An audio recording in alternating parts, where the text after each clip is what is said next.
Buenas tardes. Tengo poca voz, pues este no se oye, ¿verdad? Sí, sí, sí. Entonces no tengo retroceso. Tienes oído. Bien, pues lo de siempre, bienvenidos al Centro Asturiano de Madrid. Creo que hoy la inmensa mayoría, si es que se puede llamar mayoría, son de la casa, asiduos de la casa, y puede que haya 2 o 3 personas que estén por primera o segunda vez. En cualquier caso, la casa del Centro Asturiano es una casa abierta de verdad a todas las personas que sean amantes de la cultura. Y aquí es lo que hacemos, mucha cultura, pero para eso traemos a los que saben, ¿eh? Nosotros nos callamos y dejamos que hablen los que saben. Bueno, lo primero, el saludo de nuestro presidente desde Brasil, que parece ser que el metro funcionaba mal y no ha podido venir. Entonces, bueno, pues también le reenviamos para que tengan nuestro saludo y sabemos que él está muy pendiente de estos actos. Naturalmente, esto se aprueba en junta directiva, él es el presidente, el que más manda. Si él dijera no, pues a lo mejor no se hacía. Entonces quiere decir que estos están puestos de acuerdo con él y él quiere que salgan bien, y eso es lo que intentamos aquellos en los que han delegado. Yo sé que las personas que están aquí como conferenciante y amigo del conferenciante, de ellos respondo, de mí no tanto, no me atrevo. Bien, en cualquier caso, el Centro Asturiano, que es la casa más antigua del mundo, 2 de octubre, el próximo mes de octubre, cumplirá 138 años. Un recorrido considerable, un recorrido que quiere decir que aquí ha habido muchas vivencias y muy importantes. El Centro Asturiano de Madrid es la entidad que más actos organiza al año. Se dice pronto, ¿eh?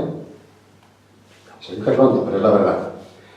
Casi todos los días, raro es el día que no hay aquí una conferencia, otro tipo de manifestación, en cualquier caso cultura. Y en esto estamos hoy. Y bueno, voy a presentar a los que me acompañan, los que me honran, me honran la mesa. A mi izquierda tengo al que alguien llamó abogado maritimista, don Rafael Lobeto Lobo, que fue director general de la Marina Mercante y presidente fundador de SASEMUR, Sociedad de Salvamento y Seguridad Marítima. Actualmente es presidente de la Corporación Marítima, secretario general de la Fundación Philippe Cousteau, miembro de la Real Academia de la Mar, y en este centro asturiano es miembro en el Consejo Superior. Quiere decir que también conoce la casa y es un hombre, lo malo que tiene que es tímido y le cuesta mucho hablar, pero bueno, pues vamos a ver si le animamos. Y tú estás en tu casa, ¿eh, Rafael? Estás en tu casa y no te preocupes, que en lo que tropieces ya te echaremos una mano. Bien, a mi derecha está don Manuel Suárez Cortina, que antes de broma decíamos que es que tenía acciones en la Sidra Cortina, pero bueno, no sé si es verdad, igual es verdad, ¿eh? Ahí lo decíamos de broma, pero igual es verdad. Bien, gijonés, historiador catedrático de la Universidad de Cantabria, autor, bueno, el decir autor, esto ya es simplemente, voy a dar una pequeña, brevísima pincelada, porque lo que ha escrito este caballero parece imposible hacerlo en una sola vida. Lo que no sé si ha tenido alguna vida anterior y se ha reencarnado en la misma persona, eso ya no lo sé, pero es increíble. Entonces yo voy a dar una pequeña pincelada, no sé si luego Rafael lo va a ampliar.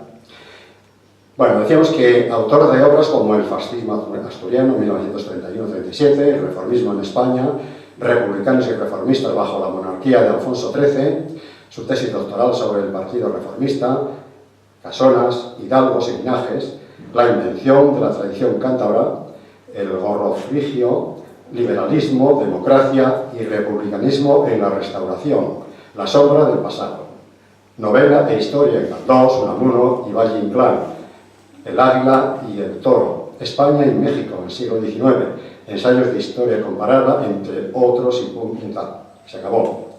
Hoy nos habla sobre Melquiades Álvarez, cultura institucionista y democracia liberal en España. Melquiades Álvarez, González Posada, gijonés también, vivió entre los años 1864 y 1936. Fue político y jurista español que llegó a presidente del Congreso de los Diputados durante la Restauración Borbónica. Fue el 16º presidente del Centro Asturiano de Madrid, a caballo entre los años 1916 y 1917.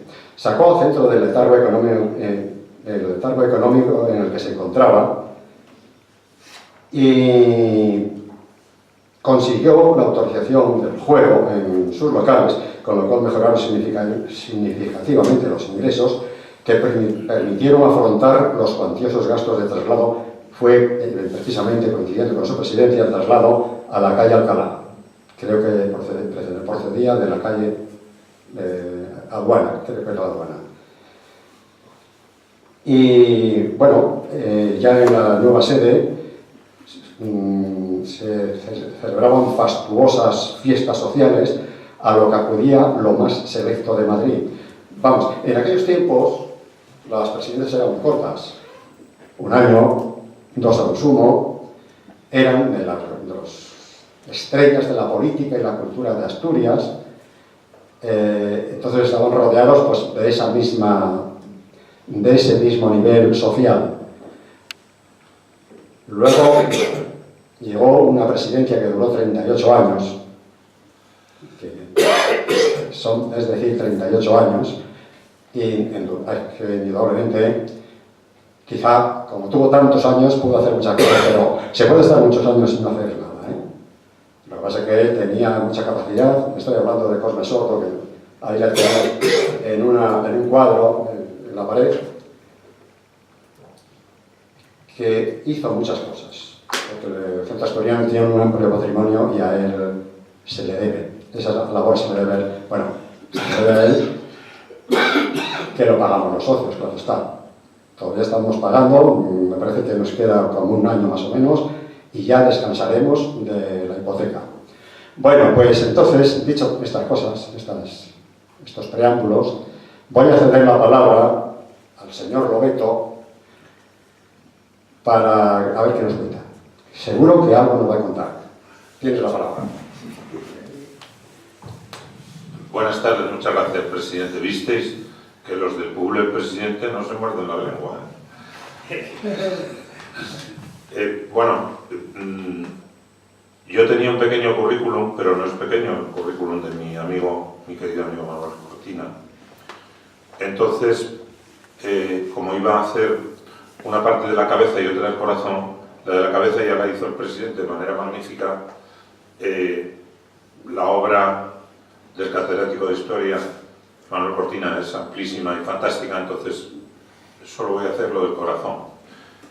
Conozco hace más de 40 años a Manuel Cortina, a sus padres, que recuerdo aquí, a su esposa Ángeles, que también es catedrática en la Universidad de Cantabria y eminente también profesora, a su hija, que se casó el año pasado. Pero se me ocurrió proponer esta conferencia por una cuestión importantísima, porque nos va a hablar de la vida de hoy. Recordar a Melquiades Álvarez y además dar recetas de ayer de plena vigencia y aplicación. ¿Cuáles son esas cosas que no entendemos? Seguramente nuestra universidad, a pesar de estos magníficos catedráticos, no explica bien las cosas, o los alumnos no entienden, o desde el colegio no explicamos bien las cosas. Hay un problema grave en este país. Entonces, cuando Manuel Cortina, desde su más tierna infancia, empezó a hablar de la reforma frente a la revolución, del diálogo frente al vocerío, al griterío, etc., pues seguramente en ese momento algunas personas, incluso de nuestros amigos, no lo entendieron. Ese no entendimiento se ha ido complicando, porque ahora los partidos lo único que hacen es gritar, no saben lo que dicen, y pelearse, es decir, que pagamos unos sueldos, todos los de aquí, fastuosos a no sé cuánta gente, para que se pelee. Eso está bien, si fueran boxeadores, pero como no son boxeadores, son políticos, es importantísimo que el krausismo, la institución libre de enseñanza, y todas las instituciones que fomentaron lo intelectual como corrientes paralelas a Europa, se impongan entre nosotros. Manuel Suárez Cortina ha defendido esto desde que yo lo conozco, es decir, 40 años. En el principio puede que yo mismo, como los gritos que daban Les Obeyes y soy un lobo, eran enormes, pues uno pensaba, y claro, salíamos de la dictadura, una cosa muy complicada en ese momento, ver las cosas, hay que distanciarse un poco. En este momento, el reformismo es la medicina adecuada, el diálogo es importantísimo, no sé si a 2 bandas o a 14, porque claro, si son 14 las bandas, habrá que ver elecciones, pero resulta que lo único que hacen es lo mismo que los otros 2, pues entonces oye, ahorremos sueldos, no lo sé. Lo que quiero decir es que desde el pensamiento, la cultura europea, las ideas que han fundamentado nuestra vida, la democracia, el entendimiento, el progresismo, pero también lo que hay que respetar, lo que hay que conservar, o sea, como vamos a estar y echarlo todo abajo, que parece que es ahora, o sea, quieren... la historia se reescribe en el 2019, no sabíamos esto. Fíjate borrar todo esto, pero por favor, y todo aquello, y bueno, pues como tal cuestión no tiene sentido, es muy importante que los que ven con una visión histórica, con una visión académica, esa parte muy importante de nuestra historia que representa Melquiades, que presidió este centro y que nos une con nuestros actuales problemas, con nuestras actuales realidades, sean destacadas porque realmente es una de las bases más importantes del pensamiento europeo, por lo tanto el pensamiento español y de todas las corrientes que defienden los mejores historiadores de nuestra universidad, de nuestros centros superiores, ¿no? Entonces, Manuel Cortina siempre ha defendido esto. Ha escrito aquí, nos trata de que este pensamiento sirva también de puente con América, no de lo contrario, y por eso está prácticamente en todas las universidades, especialmente en una que ahora está de moda, ¿no? Y que parece que el presidente mexicano y cántabro, pues no ha habido ya esas universidades, ¿no? Entonces, volver ahora marcha atrás y tratar de ver quién mataba más indios, o si eran los indios los que mataban más indios, pues seguramente no conduce a ninguna cuestión, sobre todo porque habría que analizar eso desde perspectivas como la religión o como cuestiones que ahora no hay manera de mirar para atrás, en fin. Hay manera de mirar para atrás para estar orgullosos de lo que hicimos, porque es posible que no hiciéramos las piedras como los incas, pero hicimos unas fantásticas iglesias, un fantástico lenguaje, etc. Y desde luego, él es un modelo de que lo que defiende intelectualmente en la universidad lo practica dialogando en todas las universidades que ha estado, en las universidades de Estados Unidos, en las universidades de México, en las universidades de Italia, etc. Entonces, es importantísimo que aquellos de los presentes y de los ausentes que no estén completamente locos se defiendan a sí mismos, que las instituciones que tienen voz y peso expliquen a los que monten una jaula de grillos con cada una de las cuestiones, que además con fundamentos absolutamente incomprensibles, pero sobre todo el método. No hay ningún método más, porque ya pasó el tiempo en que las fiestas asturianas se acababan a palos y si no había fiesta, porque tal cuestión era un atavismo de cuando estábamos en Escabernes. En este momento eso no puede ser, por tanto escuchar en un plano intelectual, en un plano histórico, los que defienden que eso sea así, si además nos conecta con que presidieron el Centro Asturiano, merece la pena. Si además es un amigo queridísimo y respetado como historiador, como persona, como un referente, pues yo le agradezco muchísimo que haya venido de Santander, las Asturias de Santillán, a ilustrarnos hoy. Así que muchísimas gracias al centro, al presidente brasileño. Nosotros sí que no hay nadie que pueda competir con nosotros.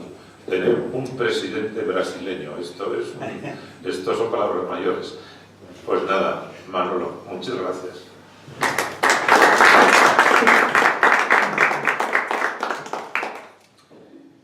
buenas tardes, noches a todos.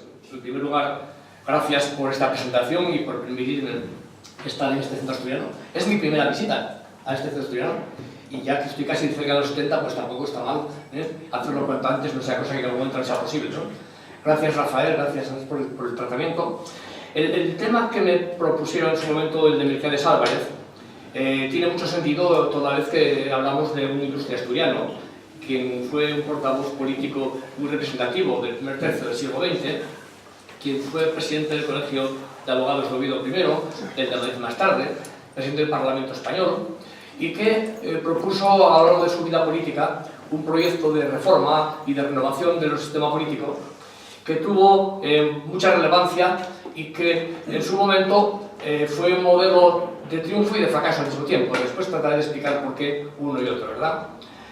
El título de mi intervención, Melquiades Álvarez, dos puntos, cultura institucionista y democracia liberal en España, debo explicarlo, porque Melquiades Álvarez ha sido reconocido como una figura política asturiana primero, nacional más tarde, que llevaba a cabo un proyecto de reforma sostenida, pero que no tiene, digamos, comprensión posible si no se ubica en el marco de los problemas políticos de la época, en el ámbito internacional, en cómo el pensamiento liberal se está reformulando en aquellos momentos y en cómo en España un grupo político, cultural, económico, menos, pero sobre todo político, filosófico y cultural, estableció una propuesta de reforma para España conocida con el nombre de institucionismo o clauso-institucionismo. Permítame unos minutos para comentar esto, que tiene mucha importancia, porque sin ello no se entiende todo lo demás.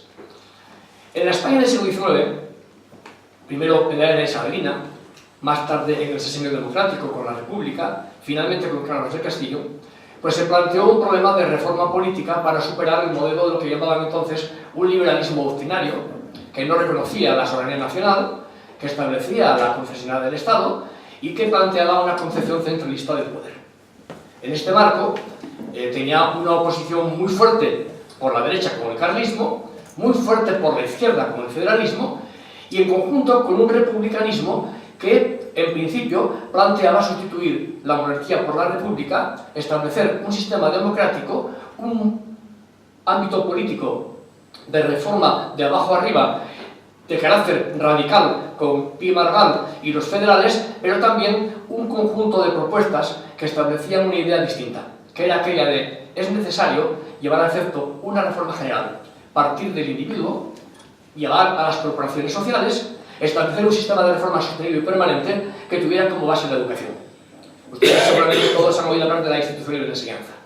Ese es el proyecto educativo que los llamados clausistas o clauso-institucionistas desarrollaron entre 1876 y 1936. Después, cuando llega la Guerra Civil y más tarde el franquismo eliminó radicalmente la institución de la enseñanza, su gran parte de miembros se fueron al exilio y en todo caso quedó en ese marco de unos 70 años un gran proyecto educativo que fue al mismo tiempo un proyecto social, económico y político.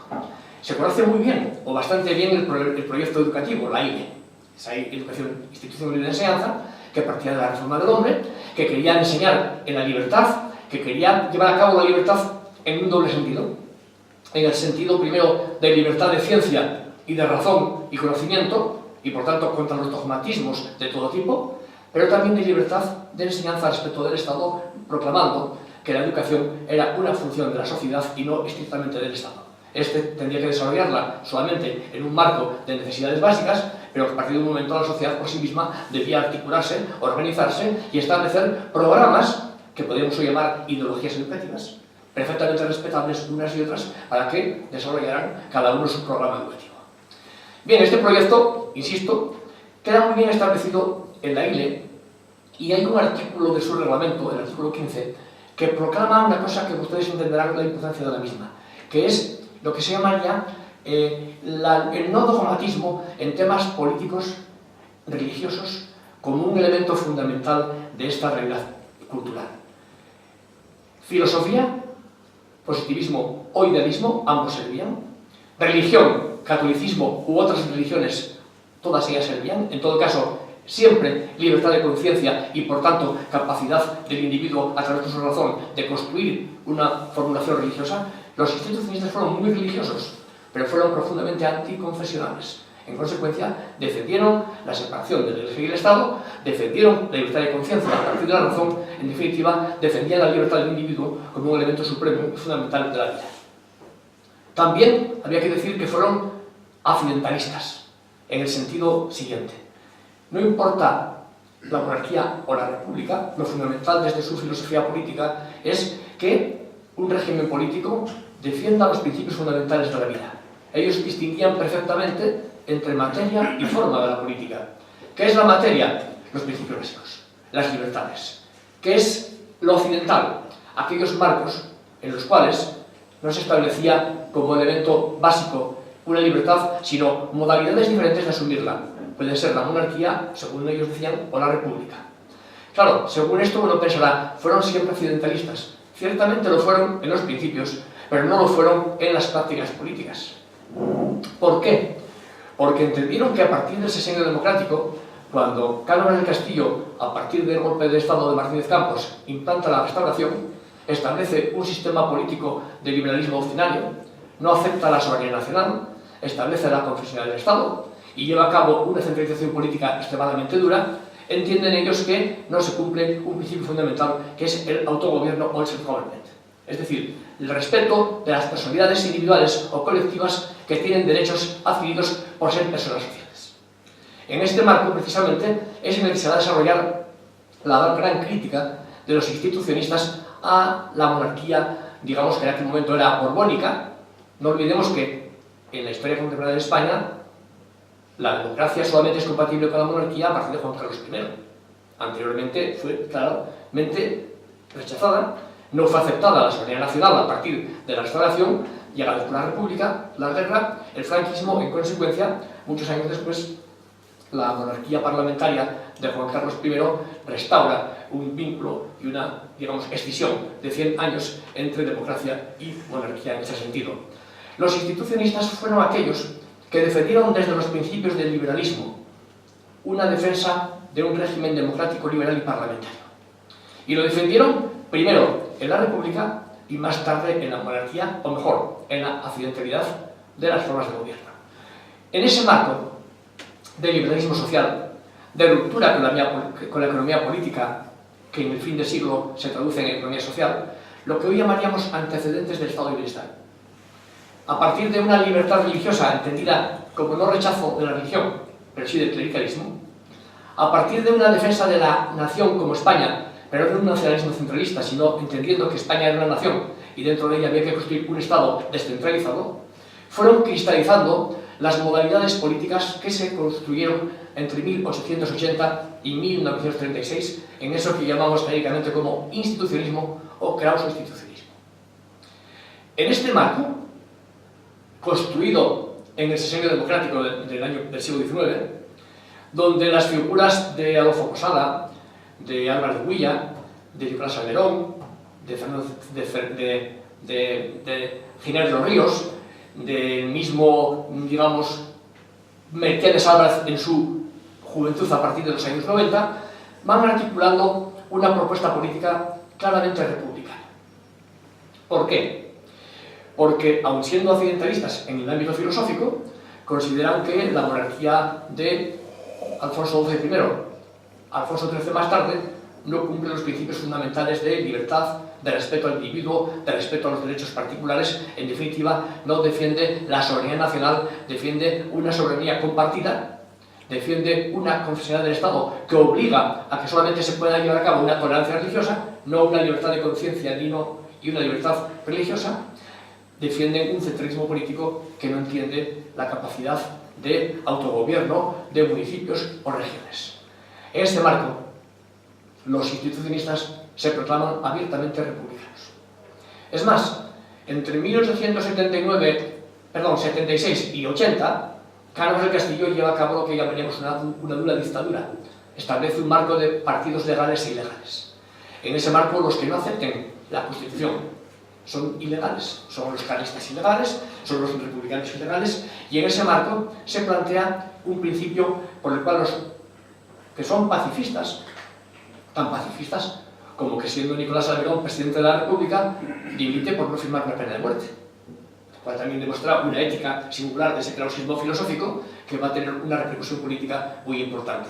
En ese marco, digo, se lleva a cabo un primer momento de defensa de la revolución, porque entienden que si no se conceden libertades, si el Estado o la autoridad no permite un espacio público ni permite que la opinión pública se manifieste, la revolución es legítima.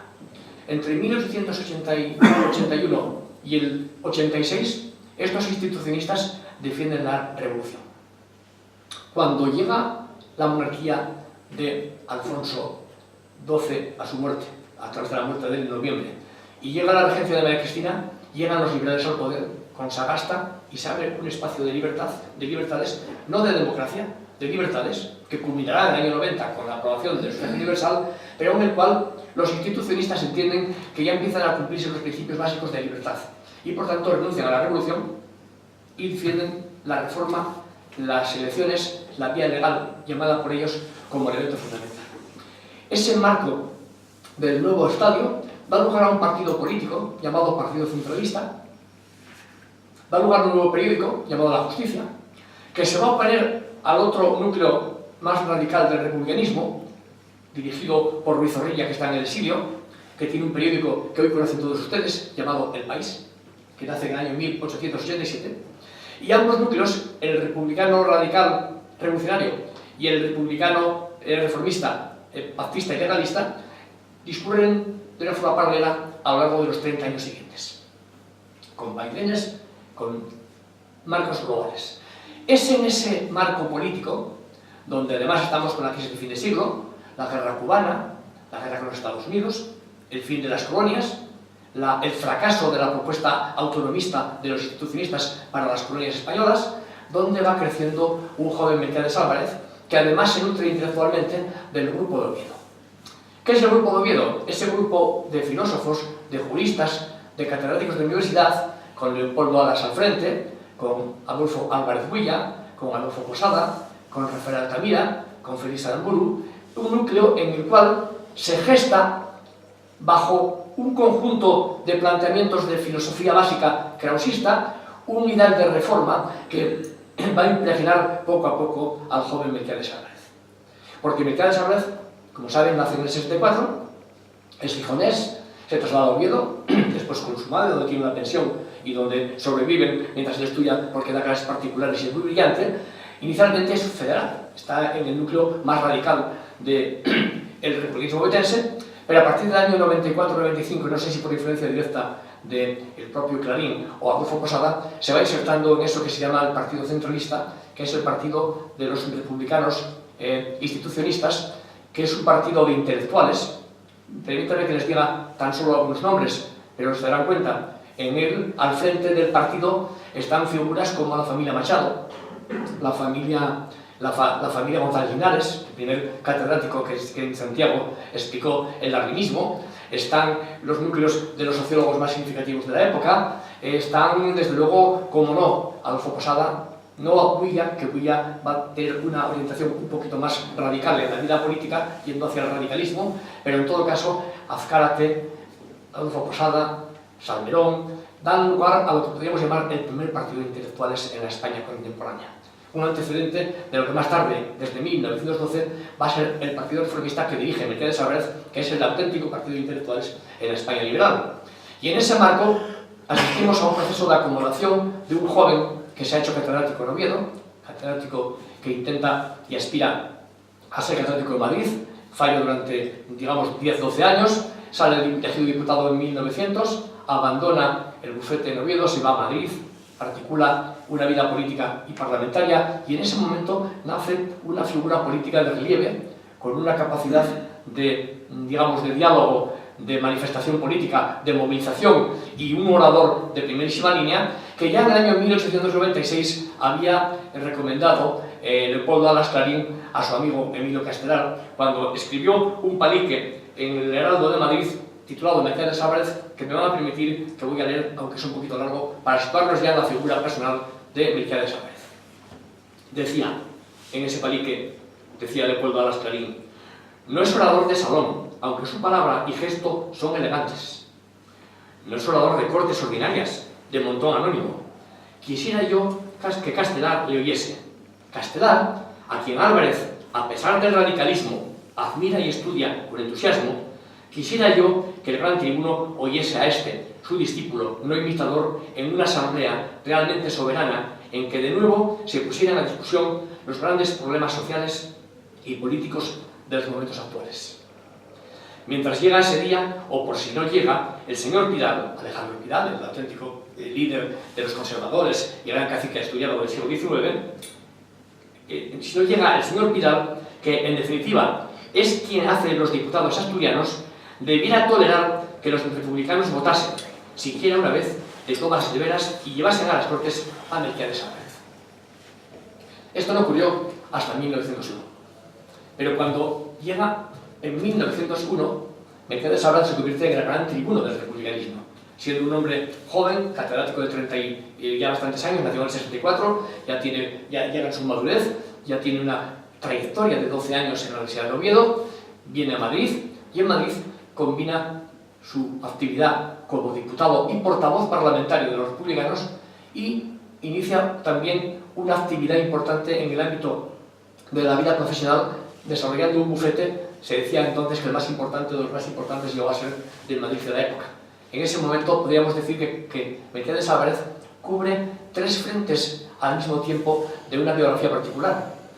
Es un hombre de academia y por tanto es un hombre de birrete, es una figura representativa del mundo universitario de Oviedo, es un hombre del Parlamento y desde luego el escaño constituye un elemento fundamental de su planteamiento y visión del mundo, y es al mismo tiempo un abogado de prestigio que paulatinamente va engarzando una vida profesional, un respeto colectivo y una profesión de alto nivel que llega a tener, insisto, son palabras, es verdad, de su bisnieto, pero que dice que es tal vez el más importante del Madrid de la época. En todo caso, estas 3 dimensiones tienen mucho sentido a partir del planteamiento global en cómo Melquiades Álvarez y los institucionistas ven el mundo de la política, el mundo de la sociedad y el mundo de cómo llevar a cabo esa gran tarea suya que es la reforma. Reforma del hombre, a través de la educación, reforma política, a través de las instituciones, reforma social, a través de la creación de organismos de atención social, en definitiva, un proyecto general que va a tener frentes muy abiertos y que postulan una posibilidad de cambio en la España de 1900 a 1923. Después hablaremos del 23-30, 30-36, pero en principio el gran proyecto político de Melquiades Álvarez tiene un recorrido que va de 1901 a 1923 fundamentalmente. ¿Por qué? Porque es el momento en el que el institucionismo conforma 2 proyectos políticos importantes. Primero, la Unión Republicana de 1903, dirigida por Nicolás Salmerón, el que fuera presidente de la República, que es una figura eminente que muere en el año 1908, pero que en todo caso en los primeros años logran por vez primera que los republicanos adquieran un grado razonable de unidad para intentar regenerar la política española a partir de actividades parlamentarias y no solamente a partir del viejo modelo revolucionario, porque a partir de 1912 forman un partido político que se va a llamar el Partido Reformista. Este Partido Reformista es la quinta esencia del proyecto de democracia liberal que los institucionistas, con un proyecto de liberalismo social, de reforma de las instituciones, de defensa de lo que podríamos llamar una España regional y de defensa de la libertad religiosa y por tanto de un proceso de separación de la Iglesia y del Estado, o al menos de la admisión de libertad de cultos, va a conformar un recorrido político a lo largo de las décadas del 10 y del 20. Y lo es, además, significativamente, porque sus 3 promotores que están el primer día diciendo que vamos a formar un partido político son perfectamente reconocibles. El joven Melquiades Álvarez, gran figura ya del Parlamento en ese momento, Gumersindo Azcárate, presidente del Instituto de Reformas Sociales, un viejo republicano y querosista de larga especie, y Benito Pérez Galdós, una figura que en los años 80 del 19, cuando estaba él en su apogeo como escritor y como joven potente, formó parte del liberalismo sagastino, pero que a partir de los años 7 en adelante se convirtió al republicanismo y en el año 12 plantea esta actividad. Es el primer partido de intelectuales que hay en la España contemporánea perfectamente reconocible. Voy a pasar muchas páginas de lo que tengo por aquí, pero permítame que diga una cosa que tiene sentido, porque ¿quiénes son los intelectuales que están en el Partido Reformista? Pues miren, son figuras que todos reconocemos hoy en la historia contemporánea de España. Azcárate, Galdós, Benítez de Sávarez, los fundadores. Ortega y Gasset, Rafael María de Labra, de origen asturiano y Labra, pero no solamente es tío cubano, nacido en Cuba, pero que, en fin, casi manifiesto. Luis Simarro, Luis de Zulueta, Francisco Rivera Pastor, Manuel García Morente, Manuel Azaña, Emilio Junoy, Fernando de los Ríos, Américo Castro, Federico Denis, Gustavo Pitaluga, Filiberto Villalobos, Pedro Salinas, Luis de Saiz, Miguel Moya, Adolfo Posada, Enrique Díez Canedo, Adolfo Dubois, Pedro de Repide, podría seguir. Pero si pensamos en un colectivo de intelectuales, periodistas, catedráticos de universidad, de diversas disciplinas, desde las ciencias duras y puras, todo tipo. Cajal estuvo de esa corriente antes de su muerte también trabajando en esa dirección. Son el primer partido de intelectuales que propone en España una posibilidad de reforma política que rompa con el sistema dual del Partido Liberal y Conservador, que quiebre con un modelo clientelar y caciquil y que desarrolle los principios de la democracia liberal que en Europa, ya en Francia, en la Tercera República, o en la monarquía italiana o inglesa, se llevan desarrollando desde el fin de siglo. Por tanto, son una propuesta de lo que se llamó entonces tercer partido. Romper, esto no es verdad hoy en día, duopolio político, emergencia de nuevas fuerzas. En estos años, el Partido Reformista es una fuerza que tiene un doble cometido: renovar la política española, afirmando una democracia liberal de perfil social, que reconozca las autonomías que son ya necesarias en aquel momento, y que al mismo tiempo liquide de un lado el viejo republicanismo histórico, pero también el viejo liberalismo doctrinario. En definitiva, que lleve a cabo una democracia parlamentaria, ya con una república, si la monarquía no se aviene a una transacción con los reformistas, ya con la república, si tienen que verse obligados a llevar a cabo un proceso de golpe de revolución para imponer la democracia liberal en la España de aquel momento. En ese marco, viendo que además, como ustedes recuerdan, la crisis del sistema liberal era importante, estamos hablando de la crisis de turno de los partidos políticos, liberales y conservadores se habían roto con el turno pacífico, Maure se negaba a ejercer el turno con los liberales, y un genio de la manipulación política, el conde de Romanones, pues habla con el rey y le dice: esto se arregla, Alfonso, de una forma. Vamos a llamar a los institucionistas, te reúnes con ellos, y esto va a generar una presión muy fuerte sobre los dos partidos para que se obliguen de nuevo a superar sus tensiones, a rotar, o de lo contrario vamos dando cabida paulatinamente a los reformistas para que se vean obligado el sistema a renovarse. En enero del año 13 visitan en ese momento Cossío, Azcárate y Cajal al rey. El rey está encantado con ellos. El propio rey gana legitimidad recibiendo a tres figuras de la oposición republicana reconocidas en el mundo como Cajal y como otros, y en ese momento, por así decirlo, los institucionistas piensan que por fin es posible llevar a cabo una renovación desde las propias instituciones de la monarquía. Salen diciendo del palacio: se han roto los obstáculos tradicionales, han caído los obstáculos tradicionales, aquellos que impedían que un republicano de alguna forma entrara en el gobierno o llevase a cabo la transformación. En ese momento, en el año 13, después de esta visita, en una reunión celebrada en Madrid, se vuelve otra vez a proclamar la accidentalidad de las formas de gobierno, que estaba en la raíz filosófica y en la matriz política de los institucionistas, pero que hasta entonces, una vez que la monarquía no se avenía a una democratización, no tenía sentido llevar a cabo, porque los institucionistas eran monárquicos y republicanos, había de todo en el partido, pero eran fundamentalmente liberales y demócratas. En consecuencia, plantearon que si la democracia liberal era viable con la monarquía, adelante. Ese va a ser el proyecto que desde el año 13 van a desarrollar hasta el año 1923. La idea de que es posible llevar a cabo una reforma desde las instituciones. El capital político del Partido Reformista, que en aquel momento era muy alto dentro y fuera del sistema, se pone, por así decirlo, al servicio de una posibilidad pequeña, pero que pensaron que era viable, que era llevar a cabo las reformas del sistema. Primero la Guerra Mundial, la Revolución Rusa, el fin del imperio central en el año 18 y su caída, generan en Alfonso XIII, por así decirlo, una tentativa reaccionaria o, digamos, de defensa y de temor a cualquier cambio, y paulatinamente lo que era una oferta de los reformistas a partir del 18 de presentarse como propuesta de renovación del sistema va a convertirse en algo totalmente diferente. Entre tanto, en el año 23, los reformistas entran en un gobierno de concentración liberal.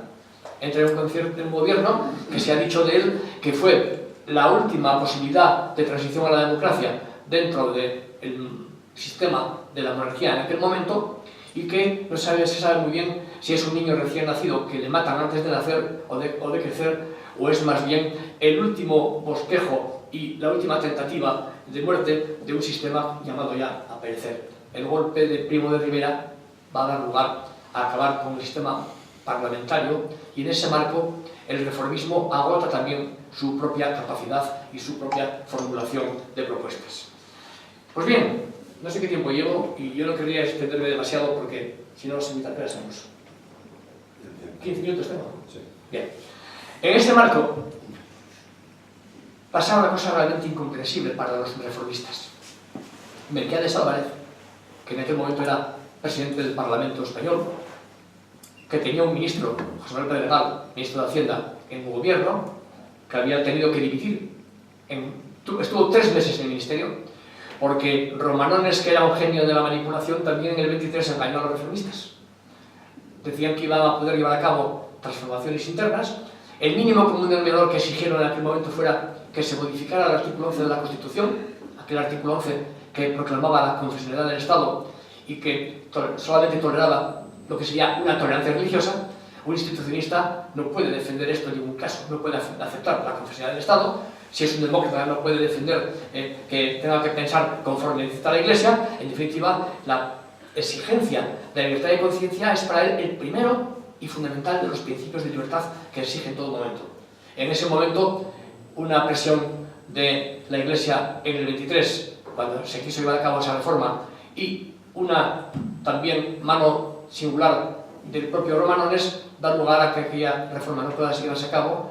Dimite en ese momento Mayo, dimite Pedregal, otra estudiante ilustre, dimite Pedregal, y en ese momento se da ya un salto hacia una degradación de las propias realidades, porque en el marco del Parlamento hay un problema que todos recordarán, que es que se debate o se va a debatir el informe Picasso sobre las posibles responsabilidades del rey en la debacle de Anual y de Marruecos. En ese marco de crisis social y política en España, Barcelona, en ese marco de tensiones crecientes, el golpe de Primo de Rivera acaba con el sistema parlamentario, con la quiesencia de Alfonso XIII, que no apoya su gobierno y que finalmente deja que Primo de Rivera vaya a ser el que lleve a cabo un regeneracionismo autoritario, uno de los que ahora se llama modernidad autoritaria, para acabar con un sistema que de hecho fue inviable en todo momento desde el principio. En ese marco de cambio, Melquiades Álvarez no reacciona. De hecho, en ese momento, su grupo no establece una posición firme. Hay una reunión del Partido Reformista que no resuelve nada. Melquiades Álvarez sigue confiando en el rey, sigue diciendo que el rey no está detrás del golpe, mientras que gran parte de los críticos políticos lo están llevando a cabo. Y en ese momento, el Partido Reformista, que había nacido como un partido potencial de renovador, pierde toda su capacidad de presentarse como una oferta viable. Es en ese momento cuando la dictadura de Primo de Rivera liquida el Parlamento. 2 meses después, 3 meses después, Romanones, presidente del Senado, Melquiades Álvarez, presidente del Parlamento, visitan al rey pidiéndole que abra las cámaras y, por tanto, que reanude la vida política, por si la dictadura fue lo que había prometido Primo de Rivera, 90 días para resolver los problemas fundamentales del país, regenerar el país y demás. Cuando esto no se lleva a efecto, a partir de ese momento nace en España una gran regresión política de 50 años, dando lugar a la recuperación en España de los proyectos de conspiración, de revolución, de no vida parlamentaria, que van a estar en los años 1903 a 1927-30. En ese momento abandonan partido político, figuras como Pérez de Ayala, José Giral, Manuel Azaña, todos aquellos que no entendían cómo era posible que, de alguna forma, Melquiades Álvarez no hubiera planteado un frente a una dictadura que era todo lo contrario de lo que había defendido siempre, y en todo caso encontramos pues ya que Primo de Rivera mató, por así decirlo, los elementos fundamentales de renovación con que había nacido aquel partido reformista. En el año 27, todavía Melquiades Álvarez, 26, perdón, en lo que se llamó San Juanada, participa de una conspiración militar con Boiler y Aguilera para derribar a Primo de Rivera, que fracasa. Tan fracaso fue que en esos momentos el rey tenía un viaje a Inglaterra y ni siquiera dejó el viaje, aquello fue una cosa pequeñita, pero en ese momento empieza a plantearse ya una aspiración de ilegitimidad política por Primo de Rivera, que era que ya no quería solamente llevar a cabo una dictadura transitoria, sino una permanente, y para ello llevó a cabo el directorio civil primero y el intento de una nueva constitución política que va a dar lugar a un proyecto constitucional que rompía con la Constitución de 1836. Señalo esto porque es especialmente importante. ¿Por qué lo es? Porque la legitimidad política que tenía la monarquía en España provenía de la Constitución de 1836. Provenía de aquel pacto que había establecido en aquel momento y que daba lugar a que, rota esa posibilidad, el rey quedaba sin baluarte y sin sostén efectivo. Tanto fue así que en la práctica, como sabemos, Primo de Rivera inicialmente no derogó la Constitución, solamente la suspendió, cosa que permitía que todavía se dijese es viable la recuperación de la Constitución que da forma y vida a la monarquía. Cuando Primo de Rivera impone al rey, o primero presiona y después consigue hacer una nueva Constitución, a partir de ese momento la figura de la monarquía queda totalmente en entredicho. Es verdad que entre 1927 y 1930 un sector republicano, un sector monárquico, con Alba o con Sánchez Guerra, dos líderes políticos, uno del Partido Liberal, Alba, y otro del Conservador, Sánchez Guerra, llevan a cabo lo que intenta recuperar la vida parlamentaria. Y el fin de la dictadura de Primo de Rivera primero, y el fin más tarde de lo que va a ser la dictadura de Berenguer, aquella que caracterizó el propio Ortega y Gasset con aquello de que el error Berenguer era aquel que pretendía de volver a recuperar la vida política de 1922-23, en ese momento asistimos ya a un proceso de deslegitimación en el que había dos grandes propuestas políticas alternativas en el año 30-31. De un lado, aquellos que en el ámbito de la vida política de los partidos liberal y conservador, incorporando al sector del propio reformismo melquiadista, intentaban llevar a cabo una reformulación política y una vuelta a los partidos políticos de la época de la Restauración, y aquellos otros ya que señalaron abiertamente la inviabilidad política y la necesidad de una república.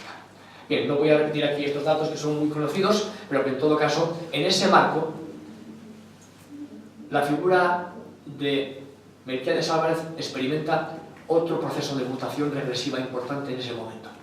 Y proviene del hecho de que todavía intenta responder y rehabilitar a la monarquía, y basándose en esa accidentalidad de las formas de gobierno, entiende que es posible establecerlo siempre y cuando la monarquía lleve a cabo la apertura de unas Cortes Constituyentes. Y por tanto, las Cortes Constituyentes habían de ser las que la población española, en uso de esa soberanía nacional, llevase a cabo esa realidad. El rey naturalmente se negó. Y en ese momento, en febrero, poco antes de abril del 31, Melquiades Álvarez, al que se le propuso encabezar un gobierno monárquico, lo rechazó por no aceptar el propio rey esa realidad. Nace en ese marco, como todos sabemos, la Segunda República, esa república que a partir de las elecciones del 12 de abril del año 31 da paso a la proclamación republicana y al nacimiento de un nuevo régimen. Régimen político que rompe abiertamente con todo lo que había sido la monarquía. Monarquía frente a república, Estado centralizado con propuestas en cambio de la República de descentralización, libertad religiosa, incluso radicalismo religioso con separación de Iglesia-Estado y fuertes planteamientos anticlericales, reforma social amplia avalando los principios del liberalismo social, pero también con tintes socialistas. En una palabra, la República del 31 nace con unos planteamientos de un proyecto político que desborda totalmente los presupuestos reformistas del entonces potencial reformista de 1912, del más crecientemente conservador desde el año 17 al 30, Melquiades Álvarez, que en ese momento no entiende lo que él llama la bullanga política y la política republicana de desorden, que es lo que nace en abril de 1931. Asistimos a un proceso por el cual la evolución política le queda corta en los años 12 al 15 y le queda larga en el año 31-34. De tal manera que, por así decirlo, podríamos decir que Melquiades Álvarez, con su proyecto de reforma pautada, con su idea de democracia liberal parlamentaria, con su planteamiento suave, se ve desbordado y abandonado hasta el punto de que a partir de 1931 el viejo Partido Reformista se disuelve y nace un nuevo partido que se llamará Partido Republicano Liberal Demócrata, que ya es propiamente melquiadismo, mucho más que reformismo. Porque en aquel momento, aquel reformismo que era expresión de los institucionistas de finales del 19 y principios del 20, se ha ido disolviendo y repartiendo por los partidos de Alianza Republicana, Acción Republicana, el Partido Radical Socialista, en fin, todos esos marcos que en el año 31-33 van a estar con lo que se va a llamar la conjunción republicano-socialista, que da forma y sentido a ese proyecto nuevo que es la República. En ese marco, insisto, Melquiades Álvarez se encuentra ya con que no entiende cómo funciona ese orden político. Claro, han pasado 30 años. Él se ha instalado en la sociedad madrileña en un alto nivel social. Tiene un prestigio como parlamentario, como presidente del Parlamento y como figura y abogado. Pero no entiende la masa y no entiende la política de lo que llamaríamos sociedad de masas, que se basa en la movilización, se basa en el desorden potencial y en la capacidad de imponer desde la calle los gobiernos de una forma u otra. Es curioso, porque eso había practicado desde muy joven Melquiades Álvarez, y es más, había sido líder de esas masas. Con el paso de los años perdió esa elasticidad, perdió la conexión, y es curioso porque en el año 1931, él mismo, en el Hotel Palace, señala lo siguiente, en un debate que él tiene el día 24 de mayo del 31, un mes después de empezar la República. Decía él: la democracia es actualmente apasionada y turbulenta, pero una cosa es pasión y otra desorden. La pasión es fecunda, el desorden no, y hay que combatirlo porque puede convertirse en demagogia, y esta es la peor de las tiranías, empujada por su impunidad a los horrores del crimen. Hemos de defender la República, pero colaboración no. No somos derecha ni izquierda, representamos un partido de conservación y progresos sociales. Vamos a conservar intereses legítimos y a facilitar todos los progresos, siempre que estén maduros. No hay que prometer mucho porque se envenena el pueblo. En este momento, el propio Melquiades Álvarez empezaba a no comprender la realidad política. Es más, en un intento, en un proyecto, en un acto político que tuvo en el Campoamor en Oviedo poco antes, se encontró con que aquellas masas que lo habían seguido años antes lo empezaron a boicotear y tuvo que salir por la puerta de atrás y esconderse en casa de un amigo en Oviedo, en su casa, que es Oviedo, en aquellos momentos. En una palabra, el Melquiades Álvarez del año 31-33 no encajaba ya en el proyecto político que desarrollaba en aquellos momentos. Era centro, era izquierda, era derecha, si se puede llamar esto de alguna forma y con mucha cautela, Melquiades Álvarez y sus proyectos políticos. Podríamos decir que frente a una política declaradamente, genéricamente conservadora de la restauración, era un progresista de izquierdas. Proclamaba frente al sistema parlamentario oligárquico caciquil y no democrático la búsqueda de una democracia liberal. Pero en el año 31-36 esa democracia liberal quedaba corta. Era la que defendían Niceto Alcalá Zamora, que provenía de la monarquía, la que defendía el propio Melquiades Álvarez, pero era ya centro-derecha y en aquel momento las pautas de la política se alejaban de esa manera. Él mismo, si no participó, estuvo al corriente del golpe de Sanjurjo sobre la República y tras el 34 derivó de una forma muy clara opuesto a cualquier planteamiento de las masas, porque lo que ocurrió, decía él, además son palabras suyas, en la Universidad de Oviedo, con la quema de la biblioteca de la universidad y con todo lo que fue la Revolución de Asturias, constituyó para él un golpe, digamos, fuertísimo, que le acercó de una forma clara ya a posiciones más conservadoras. Ya había habido en el año 33 en alianza con la CEDA, pero a partir del 35-36 fue entendido y fue vislumbrado como un hombre de derecha liberal conservadora, que de alguna forma fue lo que llevó a que unas fuerzas sin control, pero que en todo caso inicialmente lo llevaron preso a la cárcel de Madrid de la Modelo, donde después una barbarie de otras muchas de las que se dijeron en aquellos momentos acabó con su vida el 22 de agosto de 1936.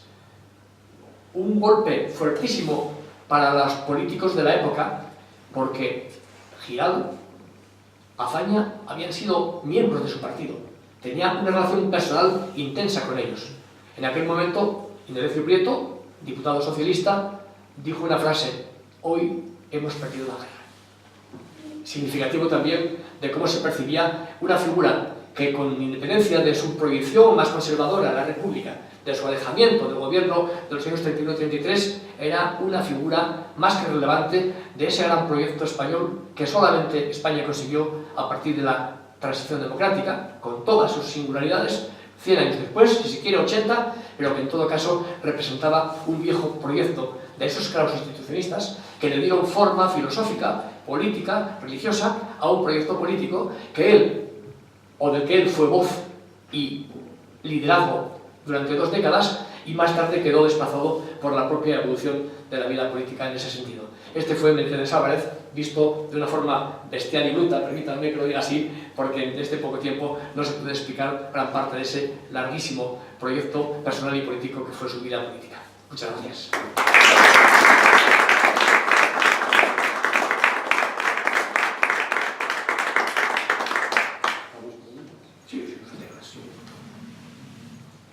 Está muy claro, ¿no? El que quiera preguntar puede hacerlo. Melquiades Álvarez, yo soy asturiano y tengo mucha familia de indianos, tenía mucha influencia sobre los indianos estos que habían estado en América. No sé por qué, no sé si en Cantabria también. Sí, pero tiene sentido.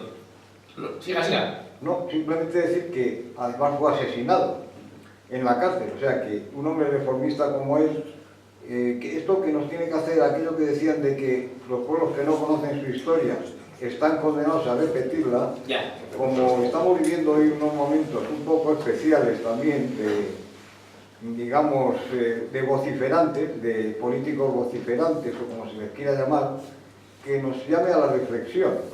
Que un señor reformista como este, moderado, que tenía influencia en los indianos, que era gente que había vivido fuera de España, que una de las asignaturas pendientes de España es la conexión con toda esa gente que en España siempre ha habido, de migrantes y de tal, que son personas que siempre han querido a España y sus descendientes también, pero que no se ha sabido llevar eso bien, como tampoco se llevó el de convertir en provincias de ultramar a las últimas posesiones que teníamos en el Caribe. Yo simplemente quiero que nos demos cuenta de lo que este hombre, que fue un hombre muy preparado y un hombre que se portó muy bien con todo el mundo, a mi manera de ver, sin embargo tuvo ese final trágico de ser asesinado. Con perdón de caer en esta cosa un poco, digamos, truculenta, ¿no? Pero me parecía que era oportuno decirlo. Desde luego, la experiencia de lo que fue en la noche del 21 al 22 la cárcel Modelo, no he querido extenderme en ella porque, bueno, tampoco es el momento, y además habría que hablar de las barbaridades que en otro lugar hubo en la guerra, y no es el momento de hablar tampoco de ello porque el proyecto político de él no estaba ahí, ¿verdad?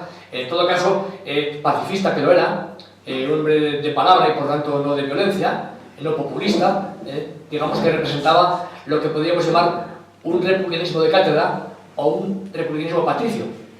Por tanto, muy lejos de la algarada, muy lejos de la calle y muy lejos de estas manifestaciones. Pero también ese proceso hay que interpretarlo en la evolución política de la España de la época y cómo se mutó la propia política entre los años 90 del siglo XIX, donde era una plena sociedad liberal, la emergencia de la sociedad de masas, y cómo más tarde, digamos, actuó la vida política, ¿no? Lo que usted dice de los indianos es sí, y además tiene mucho sentido. Miren, los indianos son personas que se hacen a sí mismas, que que se han ido al extranjero, generalmente a las colonias, fundamentalmente los más conocidos son de México, Cuba, Argentina, pero sobre todo Cuba, y esas figuras, naturalmente, cuando vuelven a España, no quieren, digamos, incorporarse a los partidos del sistema liberal y conservador, fundamentalmente, que son aquellos partidos cuyo horizonte político y cuya jerarquía social les obligó en gran parte a irse al exilio. El exilio económico, no el exilio político. Bueno, también político, muchas veces. Cuando estos vuelven generalmente y vuelven con un estatus socioeconómico muy diferente, y llegan a casa, llegan a Asturias, a Cantabria, y hacen esas casas balconadas tan bonitas con las palmeras, son pudientes, son benefactores, son personas que quieren educar a las aldeas de donde provienen, hacen escuelas, fomentan, y ahí encuentran en el reformismo y en los institucionistas un proyecto político que les encuadra a la perfección, porque es un proyecto de ideal social meritocrático, el que más trabaja y que los logre tiene que ser adelante, porque es educativo, porque es antisistema de ese viejo sistema que, aunque ellos económicamente ya podrían instalarse dentro de él, por su biografía individual no pueden hacerlo. Desde este punto de vista es donde se entiende muy bien que una parte importante de estos indianos apoya el reformismo, que es un reformismo que, sobre todo en Asturias, tiene un componente antipidalino especialmente importante, porque se trataba de romper con el viejo modelo de control del Partido Conservador de Pidal en Asturias, y ellos ofrecen una alternativa. Curiosamente, décadas después crearon, no tan fuerte, pero un pequeño marco también de red clientelar propio por parte de los propios reformistas. Después del tema de la muerte, bueno, es una barbaridad. Ese día no solamente fueron asesinados Mejía de Suárez, fueron también Martínez de Velasco, los ministros asturianos, Álvaro Valdés y José y Rico Abello, después Santa Gracia, el conde de Santa Gracia, el doctor Alviñana, Fernando Primo de Rivera, Julio Ruiz de Alda, el aviador del Plus Ultra famoso, los diputados Esparza y Salort. Una verdad, aquello fue una barbarie que se dio en esas noches sin el control de las autoridades, y que desde luego formó parte de esas locuras que vamos a dejarlo aquí, porque eso sí que es para no una, varias conferencias o charlas sobre la barbarie de la guerra civil y cómo de ambos lados hubo auténticas locuras. Yo les sugiero, el que quiera una información de este tipo, hay un libro de hace muy poco tiempo, creo que Emilio lo ha estado leyendo y lo da, que es la historia mínima de la guerra civil española de Enrique Moradillos, que es un ejercicio intelectual de distancia y de análisis de la guerra realmente extraordinario. Pero ahí, sin inculpar a unos y a otros, deja claro lo que son los equilibrios, por qué hubo lo que hubo y cómo se llevó a cabo. De verdad, es un libro que yo de verdad que les sugiero a todos que lo lean, porque es una auténtica maravilla. No van a encontrar detalles escabrosos en el libro, ni mucho menos, pero sí una reflexión o análisis y una síntesis en 240 páginas de todos los componentes que actuaron en la guerra civil. ¿Alguien más?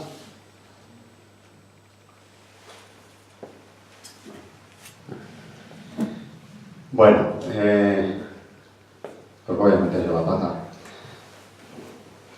Siendo la alternativa a la monarquía, a la república, la monarquía no es partido político, ¿por qué a la república sí la consideraron partido político? No, la república no es un partido político, es una forma de gobierno. En la república cabe extrema derecha y extrema izquierda. Voy a poner un ejemplo muy sencillo. Pinochet. Pinochet fue un dictador con república. Democracias. Hay democracias con monarquía y con república. Por tanto, la forma de gobierno no es un elemento suficiente para establecer esta realidad. ¿Qué ocurre? Que la república, en su largo recorrido, desde la República Romana hasta nuestros tiempos, o las monarquías desde el absolutismo hasta nuestros tiempos, han ido evolucionando de una forma muy compleja y han ido acomodándose a otros elementos fundamentales, como va a ser la emergencia del pensamiento liberal, la necesidad de constitucionalizar los poderes políticos, la necesidad de incorporar a la sociedad en su conjunto, a las masas, a través de las elecciones y del sistema político. En definitiva, cada una de ellas ha ido evolucionando y marcando concepciones muy plurales y muy complejas. Ni siquiera la república, con la Revolución Francesa, hay una única república. Hay una república jacobina, hay otra girondina. En Estados Unidos, la República nace desde el punto de vista de lo que se llama tocquevillana, una gran república liberal que no tiene nada que ver con la república que nace con la Revolución Francesa. La herencia republicana tiene muchos matices, pero también los tiene la monarquía. Hay monarquía constitucional, hay monarquía parlamentaria, hay monarquía democrática, hay monarquías populares, en fin, quiero decir con ello que los sistemas políticos son bastante complejos y que en todo caso hay que conocer la historia y la génesis de los mismos o la realidad de las fuerzas sociales que actúan en cada uno de ellos para ver cómo podemos, digamos, construir un espacio público que garantice libertades para todos, que defienda un proceso de solidaridad social. No lo he comentado.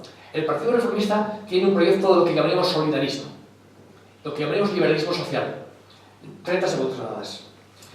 En el siglo XIX dominó lo que llamamos la economía política, aquella economía que a partir de la figura de la llamada Escuela de Manchester, de David Ricardo, de Adam Smith, proclamaba la libertad de mercado o el mercado como el regulador fundamental de la vida económica y social.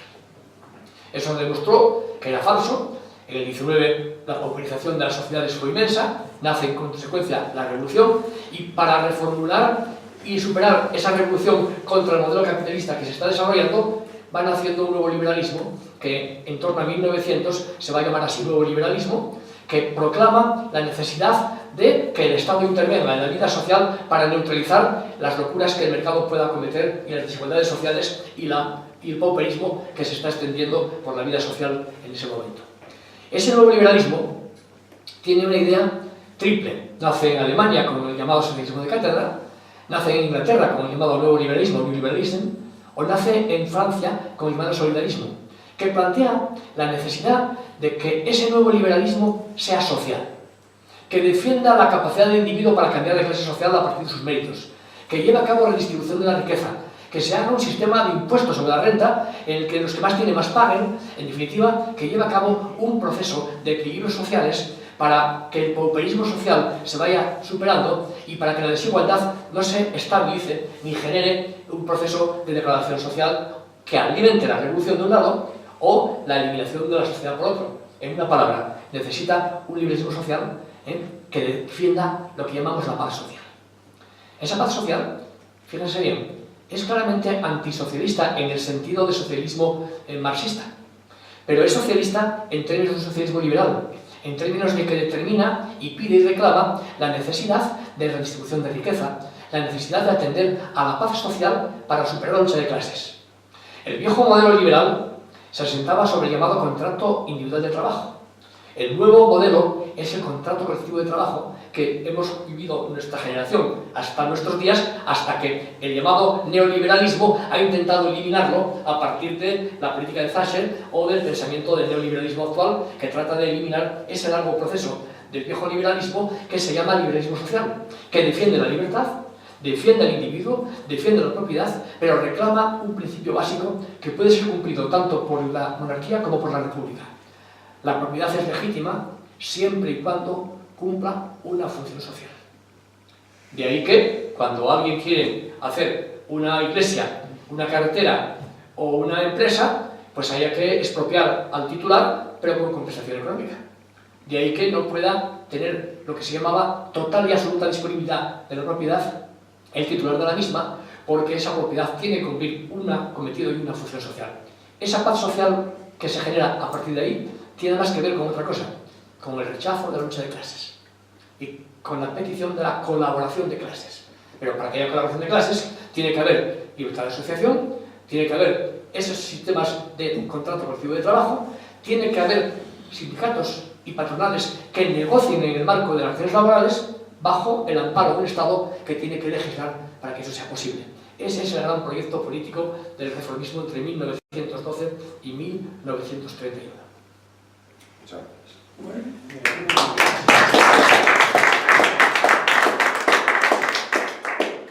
Bueno, ya empiezo a comprender cómo su obra puede ser tan amplia, porque hay que ver todo lo que nos ha dicho en poco más de una hora de tiempo.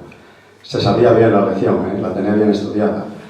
Y claro, eso nos ha estudiado para venir aquí, eso se lleva dentro, es un conocimiento profundo que se lleva, y luego, en esta facilidad de palabra, pues claro, es tremendo, abrumador. felicidades, a mí me ha gustado mucho la conferencia, me imagino que a los demás también. Ha sido una demostración y una manera de tener que decirte así, sin ambajes, que has abierto la puerta para volver cuando quieras. Muchas gracias. Tomaré sidra incluso ese día. Estaremos encantados de que tomes sidra y de seguirte escuchando porque es una gloria, eres un orador ameno, vivo, no dejas dormirse a nadie. No he visto a nadie durmiendo, todo el mundo muy atento. Bien, pues eso, repito, muchas gracias por esta gran lección. Y ahora tenemos un vino para seguir hablando de Melquiades Álvarez. Si nos apetece, y si no, pues del Sporting o del Oviedo. Y viva Asturias. Muchas gracias. Asturias. ¡Viva Cantabria! ¡Viva! Viva Cantabria. ¡Viva la vida! Provincia, Pues lo dicho, bienvenidos y vamos a tomar algo. Cantabria, provincia hermana y vecina.